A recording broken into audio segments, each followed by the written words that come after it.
And now NPR is reporting that the 2021 numbers on murders, would be would you sub 50%. say? Well, how would that not be a correlation? On murders, would you say curious. is on murders, would you say is the easiest one? But and is it back up? I mean, we have the staffing levels are returning, correct?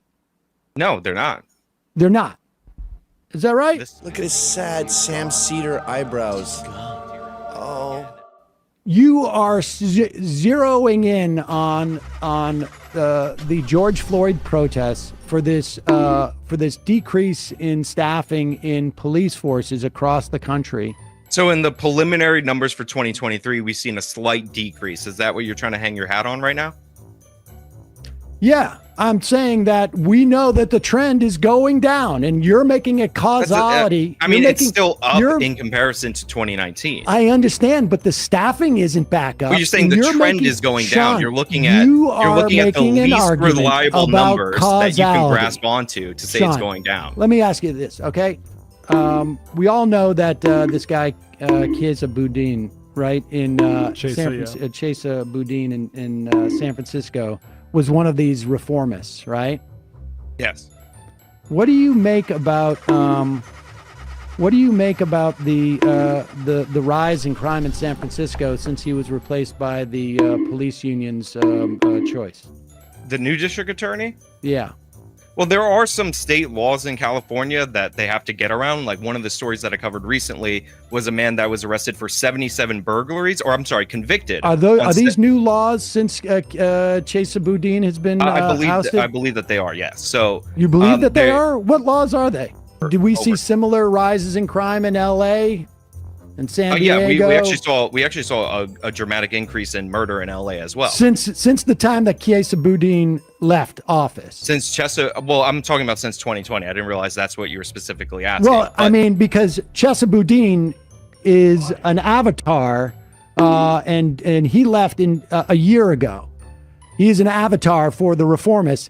When I talk about crime, I always talk about crimes that are measured by the Uniform Crime Report or by the National Crime Survey or homicide statistics, because I'm not somebody in favor of drugs or whatever. You want me to say what you arrest. Sure, but that represents a small portion of what the police actually do, and again, it's not what we're talking about when we're measuring major crimes. Okay. All right. So we can move on. I mean, your argument is that it was the George Floyd effect that created the spikes in crimes, and that the drops in crimes are a function of what? The drops, like I said, we have a. No, I understand it's a drop after a dramatic increase, but there's been nothing. Nothing has changed for you. If the cause. In my story, well, certain things have changed. Eric Adams was elected. But this is nationwide. My story is, I understand. And when people were probably afraid. Okay, so, you're making your argument. I think it's clear. And I'm saying that the reason why crime is down nationwide, and it is down, you say it's not much, but it is trending down. Now, you're pointing out a similar decrease to that increase and claiming that it's like this dramatic drop, but it's just not there. No, I'm not claiming it's a dramatic drop. Well, you're saying it's dropping, like explain this drop. It seems like a normal range that we would see year over year. I hope it would become a trend, but 1 year is not a trend. Yet the trend is dropping, yet the problem that you attribute the spike to is not changed at all. Well, in specifically in New York City, which is what I was just referring to. Hold on. Specifically in New York City, which I was just referring to. This is from yesterday, July 27th.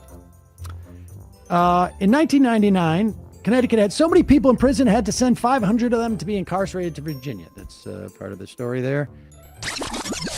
In 1999, Connecticut had so many people in prison, had to send 500 of them to be incarcerated to Virginia. That's part of the story there. I've broken this down. You can think of it as a pyramid with 3 layers. The lowest part of the pyramid is the criminal justice system, the actual consequences. And the reason why this is one of the lowest deterrents and by the way, I'm not making this up. This comes from like, criminal justice theory. The reason why this is one of the lowest deterrents. I was assuming, I'm giving you the benefit of the doubt that you're not. But I'm just saying stuff, it's not my theory.